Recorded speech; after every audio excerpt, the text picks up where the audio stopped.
গণতন্ত্র, সেই গণতন্ত্রকে আজকে আওয়ামী লীগ প্রশ্নের সম্মুখীন করে ফেলেছে। আজকে এখানে গণতন্ত্র নাই, আজকে এখানে একদলীয় শাসন কায়েম করেছে।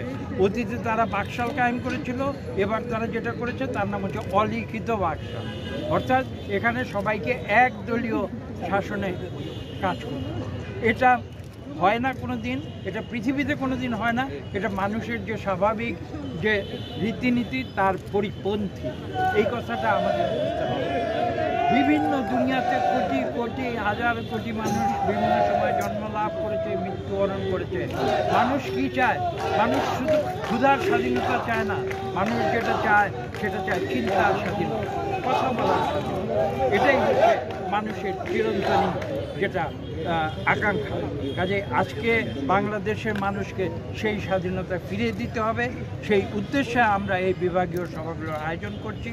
আমরা এই গণসমাবেশে বাংলাদেশের মানুষের স্বতঃস্ফূর্ত তাদের যে রেসপন্স, সেই রেসপন্স আমরা পেয়েছি ইতিমধ্যে বিগত 6টি সভায়, আজকে 7ম সভা। আমি একটা কথা বলি আপনাদের উদ্দেশ্যে, 7 কিন্তু একটি অত্যন্ত শুভ সংখ্যা। এই আল্লাহর রহমতে একজন প্রশ্ন করেছিলেন আমাদের সঙ্গে একজনকে প্রশ্ন করেছিলেন যে আমরা প্রথম সভা সিলেটে না করে কেন পরে করছি। হ্যাঁ, তার একটি ব্যাখ্যা আপনারা ইতিমধ্যে পেয়েছেন। তার সঙ্গে আমি আরেকটি কথা যোগ করতে চাই। আল্লাহর রহমতে আমরা সিলেটের যে সভাটি করেছিলাম সেটা কিন্তু 7ম সভা, এবং 7 একটি অত্যন্ত পবিত্র সংখ্যা, এবং হযরত শাহজালালের পবিত্র স্থানে আমরা সেই 7 সংখ্যা নিয়ে 7ম সভাটি করতে চাই।